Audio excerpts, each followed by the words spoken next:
નમસ્કાર વિદ્યાર્થી મિત્રો, હું યશરાજ સ્વાગત કરું છું આપ સર્વેનું TSE the strugglers education YouTube channel પર તમારા સંઘર્ષ માટે, તમારા સંઘર્ષ સાથે. સો દોસ્તો, જે કોઈ પણ વિદ્યાર્થી મિત્રો એમની ગવર્મેન્ટ એક્ઝામની પ્રિપરેશન કરી રહ્યા છે તે લોકો માટે અમે રેગ્યુલર બેઝિસ ઉપર જે છે અમારા યુટ્યુબ ચેનલ ઉપર વિડીયો પ્રોવાઈડ કરાવીએ છીએ. એમના જેટલા પણ ઇમ્પોર્ટન્ટ ટોપિક્સ છે, ઇમ્પોર્ટન્ટ સબ્જેક્ટ્સ છે, એના ઉપર અમે ફ્રીમાં વિડીયો આપને પ્રોવાઈડ કરાવીએ છીએ. જે અમારી ફ્રી બેચ ચાલી રહી છે, અત્યારે ફ્રી સેશન ચાલી રહ્યો છે. તો વધુ એવા આજે એક મહત્ત્વના કરંટ અફેરના રિપોર્ટ સાથે આજે હું આપ લોકો સમક્ષ હાજર થયો છું. તો ચાલો શરૂઆત કરીએ આજના આપણા સેશનની. જે કોઈ પણ વિદ્યાર્થી મિત્રો આરઆરબી રેલવેની પ્રિપરેશન કરી રહ્યા છે, અત્યારે આપણી એનટીપીસીની એક્ઝામ ચાલુ છે. એનટીપીસીની 6th ફેઝનું અનાઉન્સમેન્ટ થઈ ગયું છે, જે 1 એપ્રિલથી ચાલુ થવાની છે. ત્યારબાદ જે છે ગ્રુપ ડીની આપણી એક્ઝામ લેવામાં આવશે. એ સિવાય સ્ટાફ સિલેક્શન કમિશન છે, બેન્કિંગ અને insurance, GPSC, UPSC, Gujarat police exam, defence exam, Gujarat ગૌણ સેવા પસંદગી મંડળ છે, યુજીવીસીએલ, એમજીવીસીએલ, પીજીવીસીએલ, ડીજીવીસીએલ સહિતની તમામ ડિપાર્ટમેન્ટની પરીક્ષાની તૈયારી કરી રહેલા વિદ્યાર્થીઓ માટે આ સેશન અમે બનાવ્યો છે. એક ફ્રી સેશન સ્ટાર્ટ કર્યો છે, એક ફ્રી બેચ સ્ટાર્ટ કરી છે. બરાબર, ચાલો. તો આજે આપણે જેની વાત કરવા જઈ રહ્યા છીએ તો એક રિપોર્ટ છે વર્લ્ડ એર ક્વોલિટી રિપોર્ટ. બરાબર, કયો રિપોર્ટ છે? World air quality report. એક રિપોર્ટ વિશે આપણે વાત કરવાના છીએ. ઇન્ટરનેશનલ રિપોર્ટ છે કે જે તે દેશમાં, જે તે શહેરમાં ત્યાંની વાયુની ગુણવત્તા કેવી છે, એર ક્વોલિટી કેવી છે, એના ઉપરનો ઇન્ટરનેશનલ રિપોર્ટ છે જે આઈક્યુ એર દ્વારા રેડી કરવામાં આવ્યો છે. આઈક્યુ એર સ્વિટ્ઝરલેન્ડમાં, જેનું હેડક્વાર્ટર છે સ્વિસ, જેને આપણે કહીએ છીએ સ્વિસ કહેવાય છે ટૂંકમાં સ્વિટ્ઝરલેન્ડને. તો સ્વિસ બેઝ એક સંસ્થા છે આઈક્યુઆર, તેના દ્વારા રિપોર્ટ રેડી કરવામાં આવ્યો છે. PM2.5 જે પર્ટિક્યુલેટ મેટર છે એના બેઝિસ ઉપર આ રિપોર્ટ રેડી કરવામાં આવ્યો છે. PM2.5 શું છે એના વિશે પણ આપણે આગળ વાત કરીશું. ચાલો શરૂઆત કરીએ. તો જેમ આપણે વાત કરીએ એમ કે ભાઈ વર્લ્ડ એર ક્વોલિટી રિપોર્ટ, તો ઇન્ટરનેશનલ એર જે આઈક્યુ એર છે, આઈક્યુ એર દ્વારા રિપોર્ટ રેડી કરવામાં આવ્યો છે. આઈક્યુ એરની સ્થાપના 1963માં જર્મનીમાં થઈ હતી, જેનું હાલ મુખ્ય મથક જે છે ગોલ્ડચ સ્વિટ્ઝરલેન્ડમાં છે. તમારે તો આ સ્વિટ્ઝરલેન્ડ જ યાદ રાખવાનું છે, એની સ્થાપના ક્યાં થઈ હતી યાદ નથી રાખવાનું, આપણે એની સાલ યાદ રાખવાની છે 1963. અત્યારે હેડ કોણ છે? 3 હેમ્સ ભાઈઓ એના હેડ છે, ફ્રેન્ક હેમ્સ, જેન્સ હેમ્સ અને ગ્લોરી ડોલ્ફિન હેમ્સ. બરાબર, ચાલો. તો ડેટાની કેટલીક આપણે વાત કરીએ આ રિપોર્ટના, તો વિશ્વમાં વાયુ પ્રદૂષણથી વાર્ષિક આશરે જે છે 7 મિલિયન લોકોના અકાળે મૃત્યુ થાય છે. 7 મિલિયન એટલે 70 લાખ લોકોના મૃત્યુ વાયુ પ્રદૂષણથી થાય છે સમગ્ર વિશ્વમાં, જેમાંથી 6 લાખ તો બાળકો છે. અને આવા વાયુ પ્રદૂષણના લીધે સમગ્ર વિશ્વને 2.9 ટ્રિલિયનનો જે છે ખર્ચ થતો હોય છે. 2.9 ટ્રિલિયન જે છે એમના પૈસા વેડફાઈ જતા હોય છે, જે સમગ્ર વિશ્વની જીડીપીના 3.3% છે. જીડીપી વિશે આપણે વાત કરી હતી, ગ્રોસ ડોમેસ્ટિક પ્રોડક્ટ. આની પહેલાંના જે રિપોર્ટ હતો એમાં આપણે વાત કરી કે જીડીપી શું છે, તો કે જે તે દેશમાં ત્યાંની બધી જ જે કોઈ પણ વસ્તુઓનું ઉત્પાદન થાય છે અથવા જે કોઈ પણ સર્વિસીસ ત્યાં પ્રોવાઈડ કરવામાં આવે છે, બધી જ વસ્તુ અને સર્વિસીસનું ટોટલ મૂલ્ય, ટોટલ એનું આર્થિક મૂલ્ય એટલે કે એને કહેવાય જીડીપી, તે દેશની જીડીપી, ગ્રોસ ડોમેસ્ટિક પ્રોડક્ટ. તો આવી સમગ્ર વિશ્વની જે જીડીપી છે એના 3.3% એટલે કે 2.9 ટ્રિલિયન જેટલો ખર્ચો વાયુ પ્રદૂષણને એને સંભાળવા માટે થઈ જતો હોય છે. વાયુ પ્રદૂષણના લીધે આટલો ખર્ચો થઈ જતો હોય છે. બરાબર, તો આ ખૂબ જ એક મોટો ફિગર છે. અને એ સિવાય આપણે સ્વાસ્થ્યનું તો જોયું જ તે કે ભાઈ વાયુ પ્રદૂષણના લીધે ટોટલ 70 લાખ લોકોના મૃત્યુ થાય છે, એમાંથી 6 લાખ તો બાળકો છે. તો આવા વાયુ પ્રદૂષણને ઓછું કરવા માટે આ જે સંસ્થા છે આઈક્યુ એર, એ વૈશ્વિક લેવલ ઉપર એક રિપોર્ટ પબ્લિશ કરતી હોય છે, જેથી દરેક દેશને, દરેક શહેરને ખ્યાલ આવે કે તેમનો દેશ એ વાયુ જે એર ક્વોલિટી છે, તેમના વાયુના જે પ્રદૂષણ છે એમાં કયા લેવલ ઉપર છે અને બીજા દેશો સાથે એની સરખામણી કરવામાં આવે છે, જેથી આ વાયુ પ્રદૂષણને ઓછું કરવા માટે જે તે દેશ, ત્યાંની સરકાર જે છે પગલાં ભરે. બરાબર, અહીંયા આપણે જે વાત કરવાના છીએ PM2.5 પર્ટિક્યુલેટ મેટર 2.5ની વાત કરવાના છીએ. એના ડેટાના આધારે આ સંપૂર્ણ રિપોર્ટ રેડી કરવામાં આવ્યો છે. PM2.5 શું છે એ આપણે આગળ જોઈશું. જેટલી કંઈ પણ સરકારી હવાઈ નિરીક્ષણ મથકો છે જે તે દેશમાં અથવા શહેરમાં, અથવા એ સિવાય પ્રાઇવેટ પણ હવાની ગુણવત્તાના મોનિટરના જે આવા સંસ્થાનો છે એના દ્વારા ડેટા રેડી કરવામાં આવ્યો, અને એ ડેટા દ્વારા આઈક્યુ એર રિપોર્ટે જે છે આઈક્યુ એર દ્વારા સંપૂર્ણ રિપોર્ટ રેડી કરવામાં આવ્યો છે. બરાબર, ચાલો PM2.5 વિશે આપણે વાત કરવાના છીએ, પર્ટિક્યુલેટ મેટર 2.5. હવે જો આપણને આપણું વાતાવરણ ખબર છે, વાતાવરણ ઘણા બધા વાયુઓનું બનેલું છે, ઘણા બધા કણોનું બનેલું છે, ભેજનું બનેલું છે, જેમાં પાણીના પણ કણો હોય છે. તો આવા જ આપણા વાતાવરણમાં કેટલાક એવા પાર્ટિકલ્સ હોય છે, કેટલાક એવા નાના પાર્ટિકલ્સ હોય છે. આ પાર્ટિકલની સાઇઝ કેટલી છે? 2.5 માઇક્રોન. 2.5 માઇક્રોન જેટલી આની સાઇઝ છે. આવા કણોને શું કહેવાય? પર્ટિક્યુલેટ મેટર 2.5 કહેવાય.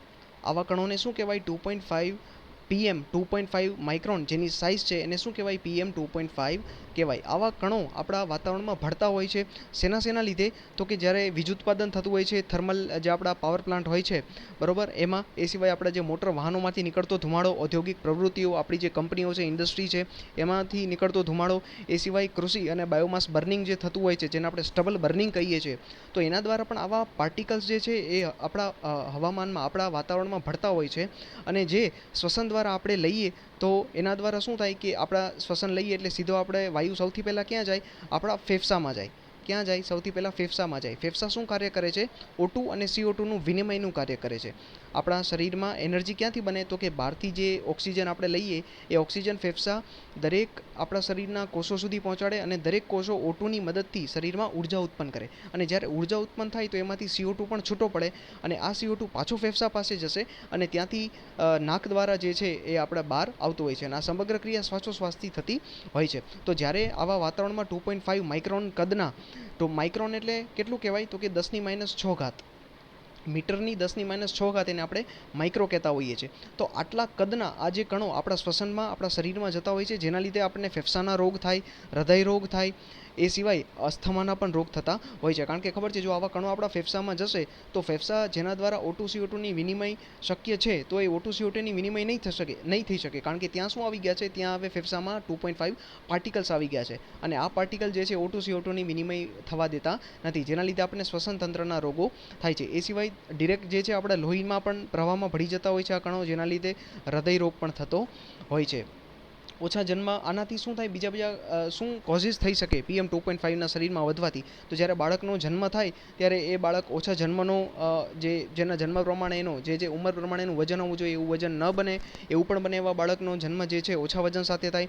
એ સિવાય તીવ્ર શ્વસનનો ચેપ લાગી શકે અને સ્ટ્રોક પણ આવી શકે. બરાબર, તો આ આપણે PM2.5 વિશે વાત કરી. આવો જ એક પાર્ટિકલ હજુ એક છે જેના વિશે આપણે સાંભળ્યું હશે, PM10. તો આનું નામ 10 જ શું કામ? તો કે એનું કદ કેટલું છે? 10 માઇક્રોન જેટલું એનું કદ છે. આ PM2.5નું કદ કેટલું હતું? આ કણનું 2.5 એટલે કે 2.5 માઇક્રોનનું હતું, એટલે એને PM2.5 કહેતા હતા. હજુ એક જે કણ છે PM10, એનું કદ 10 માઇક્રોન છે, એટલે એને PM10 તરીકે ઓળખવામાં આવે છે. તો આ કેટલાક કણો જે છે એ મેં તમને આ પ્રવૃત્તિઓ કીધી કે આપણા વાહનનો ધુમાડો, વીજ ઉત્પાદન, ઔદ્યોગિક પ્રવૃત્તિઓ, જે આપણી ઇન્ડસ્ટ્રીમાંથી ધુમાડો નીકળે છે, કૃષિને જે પાછળનું સ્ટબલ હોય છે એને આપણે બર્નિંગ કરીએ છીએ, એના દ્વારા જે કોઈ પણ ધુમાડો નીકળે છે. તો આવા પ્રદૂષણથી આ લોકો જે છે, આ કણો જે છે PM2.5 અને 10 જે છે વાતાવરણમાં ભળતા હોય છે અને જે આપણા માટે હાનિકારક છે. જો મેં તમને વાત કરી, આપણા જો માણસના વાળ, આપણા હ્યુમન હેરની સાઇઝ તમે જુઓ કેટલી હોય? 60 માઇક્રોમીટર જેટલી એની સાઇઝ હોય છે, 60 માઇક્રોન જેટલી આપણે જોઈ શકીએ છીએ આપણા હ્યુમન હેરને. પણ આ તો એનાથી પણ નાના, એટલે કે PM10 એટલે કે 10 માઇક્રો અને PM2.5 એટલે કે 2.5 માઇક્રો જેટલું આનું કદ હોય છે. એને કહેવાય પર્ટિક્યુલેટ મેટર 2.5. તો આ એનું કદ મેં તમને કહ્યું. આવા જે કણો જે છે આપણા ફેફસામાં આવી રીતે ત્યાં ભરાઈ જતા હોય છે અને જે O2 CO2ની વિનિમય બરોબર થવા દેતા નથી. બરાબર, ચાલો હવે આપણે આ રિપોર્ટ વિશે વાત કરવાના છીએ. તો વર્લ્ડ હેલ્થ ઓર્ગેનાઇઝેશન, આ સંસ્થા વિશે આપણે સાંભળેલું છે, વર્લ્ડ હેલ્થ ઓર્ગેનાઇઝેશન. આ સંસ્થાએ એક ટાર્ગેટ નક્કી કર્યો છે, એક સ્તર નક્કી કર્યું છે કે જે કોઈ પણ શહેરમાં અથવા કોઈ પણ દેશમાં ત્યાંના વાતાવરણમાં PM2.5 કેટલું હોવું જોઈએ, પર્ટિક્યુલેટ મેટર ત્યાંના કણો કેટલા હોવા જોઈએ? તો કે 10 માઇક્રોગ્રામ પર મીટર ક્યુબ. આટલા એટલે 1 મીટર ક્યુબમાં કેટલા? તો કે 10 માઇક્રોગ્રામ જેટલા કણો હોય તો ત્યાંનું વાતાવરણ સારું કહેવાય, ખૂબ જ સારું કહેવાય. પણ આનાથી જો વધે તો ત્યાંનું વાતાવરણ જે છે પ્રદૂષિત થવા માંડે. આવો એક સ્તર, એક ડેટા જે છે WHO દ્વારા દેવામાં આવ્યો છે, એક સ્તર નક્કી કરવામાં આવ્યું છે અને એની આપણે કિંમત આપણે યાદ રાખવાની છે, 10 માઇક્રોગ્રામ પર મીટર ક્યુબ. કારણ કે તમારી એક્ઝામમાં પૂછાતું હોય છે કે ભાઈ WHO દ્વારા પર્ટિક્યુલેટ મેટર 2.5નું કેટલો ટાર્ગેટ સેટ કરવામાં આવ્યો છે? તો 10 માઇક્રોગ્રામ પર મીટર ક્યુબ. હવે આ જે WHOનો જે લક્ષ્ય છે એની સાથે સાથે PM2.5નું જે સ્તર છે અને આ જે IQ એડવાળા રિપોર્ટ રેડી કરવામાં આવ્યો છે, તો US એર ક્વોલિટી ઇન્ડેક્સ, જેને શું કહેવાય છે? US air quality index, AQI જેને કહેવાય છે, યુએસનું AQI, આ એનો એક માપદંડ છે. આના બેઝિસ ઉપર કમ્પ્લીટ રિપોર્ટ રેડી કરવામાં આવ્યો છે કે કોઈપણ દેશમાં જો PM2.5ની સંખ્યા કેટલી હોય તો એ દેશને અથવા ત્યાંના શહેરના વાતાવરણને કેવું કહેવાય? તો કે જો 0 થી 12 માઇક્રોગ્રામ પર મીટર ક્યુબ પર્ટિક્યુલેટ મેટર હશે જે તે શહેરના દેશના વાતાવરણમાં, તો એને ગુડ કેટેગરીમાં મૂકી શકાય અને એને 0 થી 50ના સ્કોરમાં રાખવામાં આવે છે. જો ત્યાં PM2.5નું સ્તર 12.1 થી 35.4 માઇક્રોગ્રામ પર મીટર ક્યુબ હોય તો એ મધ્યમ ત્યાંનું વાતાવરણ કહેવાય, મોડરેટ કહેવાય. જો 35.5 થી 55.4 હોય તો એને અનહેલ્ધી ફોર સેન્સિટિવ ગ્રુપ, એટલે કે સેન્સિટિવ એટલે શું કે જે કોઈ પણને તરત જેની રોગ પ્રતિકારક શક્તિ ઓછી હોય અથવા તો જેને તરત અસર થઈ જતી હોય. ઘણા વ્યક્તિની તાસીર જ એવી હોય કે થોડું પણ જો એ બહાર ફરે તો એને તરત જે છે બહારના વાતાવરણની અસર થઈ જતી હોય. તો આવા વ્યક્તિઓ માટે એકદમ સંવેદનશીલ છે. આવા વ્યક્તિઓએ આવા વાતાવરણમાં બહાર જવું જોઈએ નહીં. પછી 55.5 થી લઈને 150.4 એટલું પર્ટિક્યુલેટ મેટર હોય માઇક્રોગ્રામ પર મીટર ક્યુબમાં, તો એવા વાતાવરણને સ્વાસ્થ્યપ્રદ એટલે કે અનહેલ્ધી વાતાવરણ કહેવાય છે. જો 150.5 થી 250.4 જેટલું હોય તો ખૂબ જ અનહેલ્ધી એટલે કે સ્વાસ્થ્યપ્રદ વાતાવરણ એને કહેવાય છે. એ સ્તરમાં એને મૂકવામાં આવે છે. અને જો 250.5 થી વધારે થાય PM 2.5 માઇક્રોગ્રામ પર મીટર ક્યુબ, 250.5 માઇક્રોગ્રામ પર મીટર ક્યુબથી વધે તો એવા વાતાવરણને સૌથી છેલ્લી કેટેગરી, ખૂબ જ ઊંચું લેવલ એટલે કે હેઝાર્ડિયસ, ખૂબ જ જોખમી વાતાવરણ તરીકે ઓળખવામાં આવે છે. ત્યાંની હવાને ખૂબ જ જોખમી તરીકે ઓળખવામાં આવે છે. તો આ યુએસનો એર ક્વોલિટી ઇન્ડેક્સ છે. આના બેઝિસ ઉપર જ જે તે દેશોને રેન્ક આપવામાં આવ્યો છે, જે તે દેશોને સ્તર આપવામાં આવ્યા છે, તેના એને સ્કોર આપવામાં આવ્યો છે, અને જે તે દેશોના પ્રદૂષણમાં ત્યાંનું વાતાવરણનું હવાનું સ્તર કેવું છે એ પણ કહેવામાં આવ્યું છે. બરાબર, કેટલાક ડેટા પોઈન્ટ્સની આપણે વાત કરવાના છીએ. તો જો દક્ષિણ અને પૂર્વ એશિયન સંસ્થાનો આ જે રીજન છે આખા વિશ્વમાં, દક્ષિણ અને પૂર્વ એશિયાનો જે રીજન છે એ વિશ્વમાં સૌથી વધુ પ્રદૂષણવાળો છે. હવે જો દક્ષિણ અને પૂર્વ એશિયા એટલે કયું, તો કે જો હું તમારા માટે જે બાઉન્ડ્રી કરું છું એને દક્ષિણ અથવા પૂર્વ એશિયન કન્ટ્રીઝ કહેવાય. આ જેટલા પણ બાઉન્ડ્રીઝ છે તમે એના પણ આ જે અરબ કન્ટ્રીઝ છે એને પણ લઈ શકો છો, અરબ કન્ટ્રીઝ પણ આવી શકે છે. તો દક્ષિણ અને પૂર્વ એશિયાના જેટલા પણ આ કન્ટ્રીઝ છે આટલા, તો આની હાલત સૌથી વધારે ખરાબ છે વિશ્વમાં. જો આપણે વાયુ પ્રદૂષણની વાત કરીએ એમાં પણ આ જે દક્ષિણ એશિયાના જે કન્ટ્રીઝ છે, તો દક્ષિણ એશિયાના કન્ટ્રીઝમાં જો આપણે વિશ્વના ટોપ 40 એવા શહેરોની યાદી બનાવીએ કે જ્યાં વાયુ પ્રદૂષણ સૌથી વધારે છે, તો આવા 40 શહેરોમાંથી માત્ર 37 શહેરો તો તમને દક્ષિણ એશિયાના જ મળી જશે. એ પણ આ રિપોર્ટમાં કહેવામાં આવ્યું છે કે હું જો વિશ્વના સૌથી 40 પ્રદૂષિત શહેરોની યાદી બનાવું, એક લિસ્ટ બનાવું, તેમાંથી 37 શહેરો તો એ દક્ષિણ એશિયાના જ હશે. તો જોઈ શકો છો કે કેટલું સ્તર ખરાબ છે દક્ષિણ અને પૂર્વ એશિયાના દેશોમાં. એ સિવાય આપણે વાત કરીએ તો જો તમે વિશ્વભરના 50 સૌથી વધુ પ્રદૂષિત શહેરોની યાદી બનાવો તો એમાંથી 49 માત્ર તમને આ 4 કન્ટ્રીમાંથી મળશે: બાંગ્લાદેશ, ચીન, ભારત અને પાકિસ્તાન. શું કીધું મેં કે બાંગ્લાદેશ, ચીન, ભારત અને પાકિસ્તાન આ એવા દેશો છે કે જેના શહેરો, તમે જો ટોટલ વિશ્વના 50 શહેરોની યાદી બનાવો, 50 સૌથી વધુ પ્રદૂષિત શહેરો, તેમાં 49 શહેરો તો તમને આ 4 દેશના જ મળી જશે. બરોબર. એ સિવાય આ વખતેનો જે 2020નો world air quality report publish કરવામાં આવ્યો તેમાં ટોટલ 106 દેશોનો ડેટા રેડી કરવામાં આવ્યો છે. 106 દેશોનું ઇવોલ્યુશન કરવામાં આવ્યું છે, જેમાં આની પહેલાંના વર્ષે 2019માં 98 દેશો લેવામાં આવ્યા હતા અને 2018માં ટોટલ 69 દેશો લેવામાં આવ્યા હતા. હવે ઓવરઓલ જો આપણે વાત કરીએ તો 2020માં જે વિશ્વના શહેરોમાં નોંધપાત્ર ઘટાડો જોવા મળ્યો છે, 65% જેટલો, એટલે કે વાયુ પ્રદૂષણમાં ઘટાડો જોવા મળ્યો છે.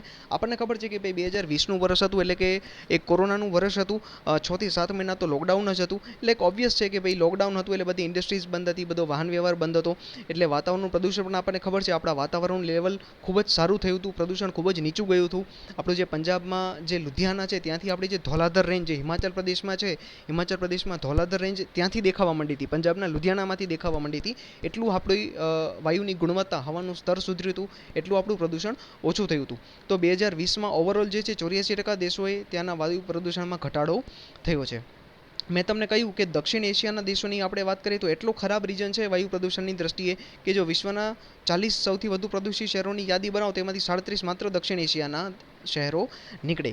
એ સિવાય આપણે વાત કરીએ એક સારી બાબત આપણા ભારત માટે આ રિપોર્ટમાં એ છે કે ભારત, ઈરાન અને નેપાળ આ 3 એકમાત્ર એવા દેશો છે દક્ષિણ એશિયામાં, દક્ષિણ એશિયાની વાત કરું છું, માત્ર દક્ષિણ એશિયાના એકમાત્ર એવા દેશો છે કે ત્યાંની સ્થાનિક સરકાર લોકોને જે છે એ રિયલ ટાઈમ ઉપર ડેટા અવેલેબલ કરાવે છે કે જે તે શહેરમાં, તમારા જે તે દેશમાં, જે તે રિજનમાં, એરિયામાં કેટલું તમારે હવાનું પ્રદૂષણ છે, પર્ટિક્યુલેટ મેટર કેટલું છે, એ આ દેશોની સરકારો ત્યાંના નાગરિકોને રિયલ ટાઈમ ડેટા ઉપલબ્ધ કરાવે છે, વાસ્તવિક સમયના ડેટાની જાણ કરે છે. તો આ એક સારું કહેવાય કે આપણને રિયલ ટાઈમ બેઝિસ ઉપર ખબર પડી શકે કે ભાઈ અત્યારે આપણા શહેરનું જે છે એ વાયુ પ્રદૂષણ કેટલું છે, કેટલું પર્ટિક્યુલેટ મેટર છે, એક્યુઆઈ લેવલ જેને કહીએ છીએ, એર ક્વોલિટી લેવલ.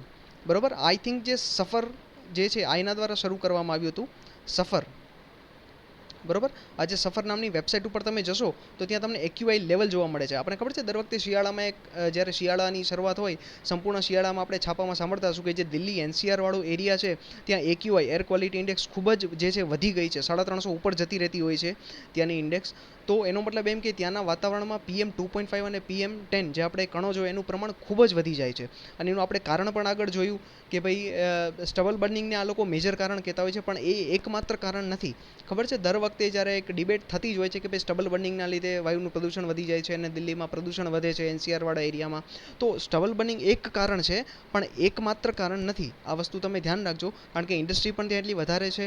નોઈડાવાળા એરિયામાં, ગુરુગ્રામવાળો જે એરિયા છે દિલ્હીની આજુબાજુ, જેને આપણે NCR કહીએ છીએ, હરિયાણા, અને ઇન્ડસ્ટ્રી પણ એટલી વધારે છે અને સાથે સ્ટબલ બર્નિંગ છે. અને દિલ્હીમાં જે વાહનો પણ ઘણા બધા વધારે છે, કારણ કે ત્યાંની વસ્તી જ વધારે છે. એટલે ઓબ્વિયસ છે કે ભાઈ આ એક સ્ત્રોતો જ છે, PM2.5 અને 10ના સ્ત્રોતો છે, જે આપણે આગળ જોયું હતું કે આવી બધી વસ્તુઓમાંથી જ જે મેટર જે છે નીકળતા હોય છે અને હવાનું પ્રદૂષણ કરતા હોય છે. તો એના લીધે AQI આ શિયાળાના સમયમાં ખૂબ જ વધી જતી હોય છે દિલ્હી NCR વાળા એરિયામાં. તો આ રિયલ ટાઈમ બેઝિસ એક સફર એપ્લિકેશન છે, એમાં રિયલ ટાઈમ બેઝિસ ઉપર જે તે આપણા શહેરની અને આપણા દેશની AQI લેવલ આપણને જાણવા મળતું હોય છે. તો ભારત, ઈરાન અને નેપાળ આ 3 એકમાત્ર એવા દેશો છે જે ત્યાંના નાગરિકોને આવો રિયલ ટાઈમ ડેટા અવેલેબલ કરાવે છે. તો આ એક સારી બાબત કહેવાય. બરોબર. એ સિવાય આપણે વાત કરીએ તો ભાઈ PM2.5ના રેન્કિંગમાં આ જે રિપોર્ટ છે એમાં ભારતનું સ્થાન જે છે વર્ચસ્વ ઘણું આગળ છે. ભારત આગળ ઇન ધ સેન્સ કે બહુ ખરાબ છે એમ. આગળ એટલે કે આપણો રેન્ક બહુ આગળ છે. શેમાં? વાયુના પ્રદૂષણના બાબતમાં આપણે ખૂબ જ આગળ છીએ, જે આપણા માટે ખરાબ વસ્તુ કહેવાય. જો વિશ્વના ટોચના 30 દેશોની વાત કરીએ કે સૌથી પ્રદૂષિત 30 શહેરોની વાત કરીએ તો એમાંથી માત્ર 22 તો જે છે ભારતના શહેરો છે. જુઓ, આવું છે ભારતનું વર્ચસ્વ પ્રદૂષણની બાબતમાં. તો આ રેન્કિંગ ભારત માટે બિલકુલ સારું નથી. ભારત માટે એક એલર્ટ કહેવાય એવો એક આ રિપોર્ટ છે.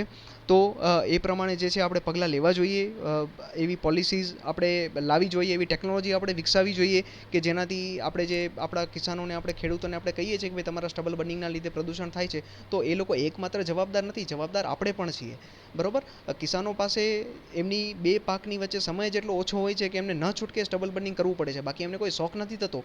એમને એવું નથી થતું કે ભાઈ ચાલો ભાઈ સ્ટબલ બર્નિંગ થાય ને આપણે તાપણું કરીએ, શિયાળો છે. ના, એવું બિલકુલ નથી. એમને કોઈ શોખ નથી થતો.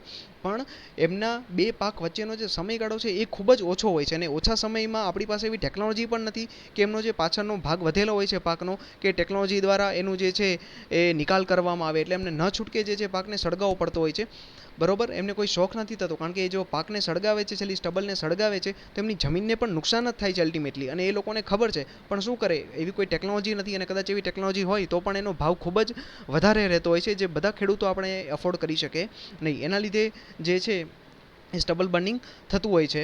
બરોબર. તો આપણે અહીંયા વાત કરીએ કે વિશ્વના જો સૌથી ટોચના 30 શહેરોની વાત કરીએ તો એમાંથી 22 માત્ર જે છે ભારતમાં છે.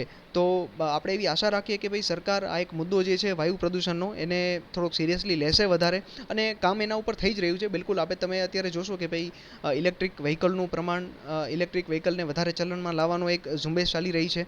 બરોબર. એટલે ઇલેક્ટ્રિકના ચાર્જિંગ સ્ટેશનો પણ બનવા લાગ્યા છે, અને જેટલા કોઈ પણ સરકારી વાહનો છે એ પણ ધીમે ધીમે ઇલેક્ટ્રિક વ્હીકલ તરફ આગળ વધવા માંડ્યા છે.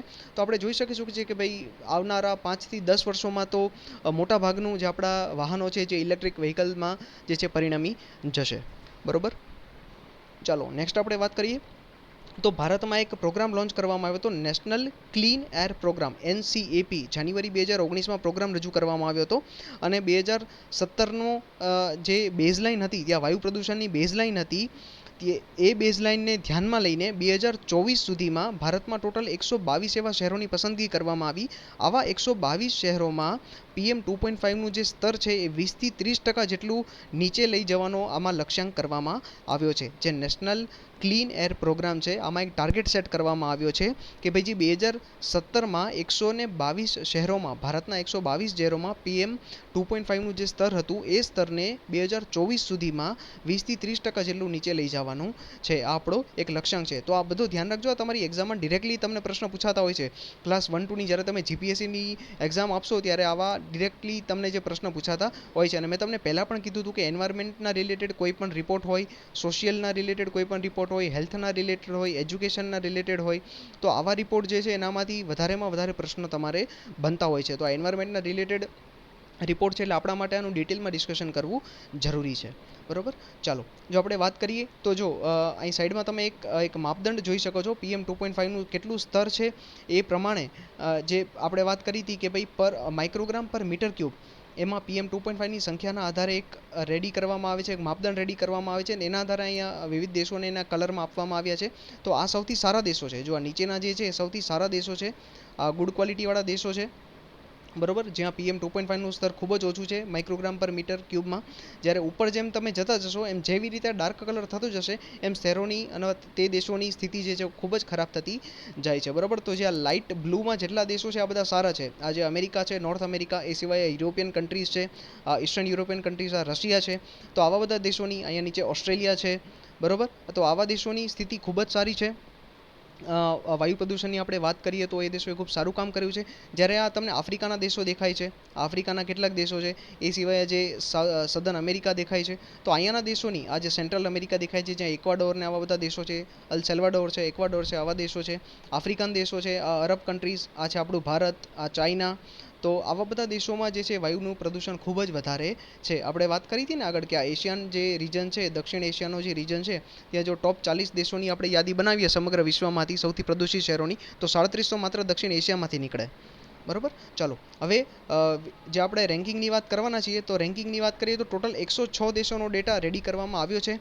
એમાં સૌથી વધારે પ્રદૂષણવાળા દેશોની આપણે વાત કરવાના છે, તો સૌથી વધારે પ્રદૂષણ સમગ્ર વિશ્વમાં બાંગ્લાદેશ પહેલા નંબરે છે, યાદ રાખવાનું છે. અને એમાં PM2.5ની સાંદ્રતા કેટલી છે, કન્સન્ટ્રેશન કેટલું છે, 77.1 માઇક્રોગ્રામ પર મીટર ક્યુબ. WHO કેટલું કીધું છે, કેટલું હોવું જોઈએ, 10 માઇક્રોગ્રામ પર મીટર ક્યુબ. જો એના કરતાં ઓલમોસ્ટ 8 ગણું છે, ઓલમોસ્ટ 8 ગણું સ્તર છે બાંગ્લાદેશમાં. બીજા નંબરે સૌથી વધુ પ્રદૂષણ પાકિસ્તાનમાં છે, 59 સ્તર છે PM2.5નું. અને ત્રીજા નંબરે આવે છે આપણું ભારત. જો મેં અહીં હાઇલાઇટ કરેલું છે, ત્રીજા નંબરે ભારત આવે છે સૌથી વધુ પ્રદૂષિત દેશોમાં. 51.9 આ પણ યાદ રાખવાની છે પીએમની કોન્સન્ટ્રેશન આપણી એક્ઝામ માટે. 51.9 માઇક્રોગ્રામ પર મીટર ક્યુબ પીએમ પર્ટિક્યુલેટ મેટર જે 2.5 છે એ ભારતના વાતાવરણમાં એવરેજલી જોવા મળે છે. ચોથા નંબરની વાત કરીએ તો મંગોલિયા જે છે એ છે 46.6ની સાથે. અને પાંચમા નંબરે અફઘાનિસ્તાન છે, ભારતનો પડોશી દેશ, 46.5 PM2.5ની સાંદ્રતા સાથે. જો સૌથી સારામાં સારા દેશોની આપણે વાત કરીએ, સૌથી સારામાં સારા, જો આમાં રેન્ક જેમ વધે છે એમ દેશોની ગુણવત્તા સુધરે છે. તમે એક વસ્તુ અહીં ધ્યાન રાખજો, આપણો રેન્ક 3 છે એનો મતલબ એવો નથી કે ભારત સૌથી સારામાં સારું છે પ્રદૂષણમાં. ના, આ સૌથી વધુ પ્રદૂષિત શહેરોને એકથી લઈને, એટલે ચડતાથી લઈને ઉતરતા ક્રમમાં ગોઠવવામાં આવ્યા છે. અહીંયા જો ધ્યાન રાખજો, તમને ચડતાથી લઈને ઉતરતા ક્રમમાં ગોઠવવામાં આવ્યા છે કે સૌથી વધુ પ્રદૂષિત, ત્યારબાદ ઓછું પ્રદૂષિત અને નીચે જ્યાં બિલકુલ પ્રદૂષણ નથી એવા દેશો. તો આપણે સૌથી વધુ પ્રદૂષિત દેશોમાં આવીએ છીએ, ટોપ આખા વિશ્વમાં ત્રીજા નંબરે છીએ આપણે, બરોબર. અને છેલ્લા 5 દેશોની વાત કરીએ, એટલે સૌથી સારામાં સારા દેશોની વાત કરીએ તો 102 નંબરે ફિનલેન્ડ છે, જ્યાં માત્ર 5 માઇક્રોગ્રામ પર મીટર ક્યુબ. જો WHOનો ટાર્ગેટ કેટલો છે, 10 માઇક્રોગ્રામ મીટરનો, એના કરતાં પણ અડધો ડેટા જે છે એ ફિનલેન્ડ પાસે છે PM2.5, એના કરતાં પણ અડધું જે છે PM2.5 ત્યાંના વાતાવરણમાં છે. તો ખૂબ જ સારું કામ કરે છે આ દેશો, જે નોર્ડિક કન્ટ્રીઝ, જેને આપણે સ્કેન્ડિનેવિયન કન્ટ્રીઝ કહીએ છીએ, નોર્વે, સ્વિટ્ઝરલેન્ડ, જે ડેનમાર્ક જે છે, આવા બધા સ્વીડન, નોર્વે, સ્વીડન અને ડેનમાર્ક જે નોર્ડિક કન્ટ્રીઝ છે, યુરોપિયન કન્ટ્રીઝ છે, એની પરફોર્મન્સ હંમેશા બધા જ રિપોર્ટમાં તમને એ દેશોની પરફોર્મન્સ સારી જોવા મળશે, ત્યાંના વિકાસ સારો જોવા મળે છે. ત્યારબાદ 103 નંબરે જે છે સ્વીડન છે, ત્યાં પણ 5 જે છે 2.5નું સ્તર છે. એ સિવાય 104મા નંબરે યુએસ વર્જિનિયા આઇલેન્ડ કરીને છે, યુએસનો જ એક ભાગ છે વર્જિનિયા આઇલેન્ડ કરીને, એ 104મા નંબરે છે. 105મા નંબરે ન્યૂ કેલેડોનિયા કરીને એક દેશ છે. અને સૌથી સારામાં સારો એ છે પ્યુર્ટો રિકો કરીને દેશ છે, ત્યાં 3.7 માત્ર સ્તર છે માઇક્રોગ્રામ પર મીટર ક્યુબમાં PM2.5નું. તો આપણે ઓવરઓલ વાત કરી. હવે આપણા ભારતની આ રિપોર્ટમાં આપણા પાડોશી દેશો સાથે તુલનાની આપણે વાત કરીએ તો જો ભારતનું આપણે અહીં જોયું હતું કે ભારતનો રેન્ક કેટલામો છે, 3 એનો રેન્ક છે, 51.9 એ PM2.5નું સ્તર છે. ભારત પછી બીજા નંબરે આપણે જોયું હતું ભારત કરતાં પણ ખરાબ એટલે કોણ છે, પાકિસ્તાનમાં 59 જે છે PM2.5નું સ્તર છે. એ સિવાય આપણે વાત કરીએ તો અફઘાનિસ્તાનમાં ભારત કરતાં તો સારું સ્તર છે, કારણ કે એનો રેન્ક પાછળ છે 46.5 સાથે. એ સિવાય બધા જ દેશો જે છે, એક બાંગ્લાદેશ ભારત કરતાં આગળ છે અને એક પાકિસ્તાન ભારત કરતાં આગળ છે. એટલે પ્રદૂષણની બાબતમાં આગળ છે, ભારત કરતાં વધારે પ્રદૂષિત દેશો. જો આપણા પાડોશી દેશોની આપણે વાત કરીએ તો પાકિસ્તાન અને બાંગ્લાદેશ, આ બે જ દેશો ભારત કરતાં આગળ છે. બાકી બધા જ આપણા પડોશી દેશોમાં વાયુના પ્રદૂષણની ગુણવત્તા ખૂબ જ સારી છે, મતલબ પ્રદૂષણ ખૂબ જ વાયુનું ત્યાં ઓછું છે. ચાઇનાની વાત કરીએ 14મા નંબરે છે 34.7ના સ્કોર સાથે. નેપાળની વાત કરીએ 12મા નંબરે છે 39.2 PM 2.5નું સ્તર છે. 19ની વાત કરીએ 19મા નંબરે કોણ છે? મ્યાનમાર છે 29.4ના સ્કોર સાથે. બાંગ્લાદેશ એકદમ પહેલા નંબરે તો છે જ, સૌથી વધુ પ્રદૂષિત દેશ સમગ્ર વિશ્વમાં 77.1 સાથે. અને 30મા નંબરે છે શ્રીલંકા 22.4ના સ્કોર સાથે.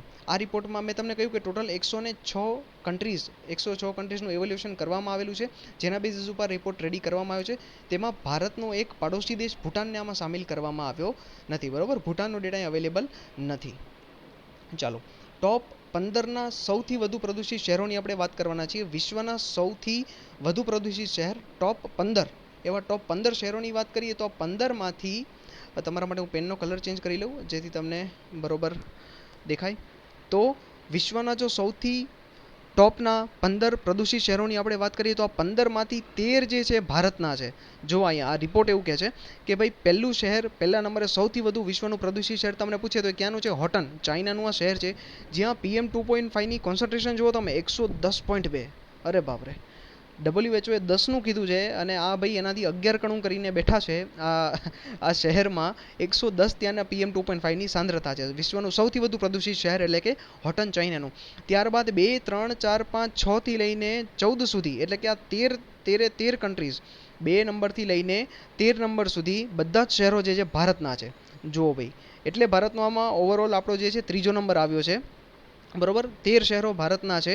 અને સૌથી છેલ્લે પાછું 15મા નંબરે પાછું ચાઇનાનું છે. કશગર કરીને એક શહેર છે ચાઇનાનું, ત્યાં પણ 81 જે છે એ ત્યાંનું PM 2.5ની સાંદ્રતા જોવા મળે છે. જો બીજા નંબરે જે સમગ્ર વિશ્વમાં સૌથી વધુ પ્રદૂષિત શહેર હોય તો એ ગાઝિયાબાદ યુપીનું શહેર છે, 106 PM 2.5.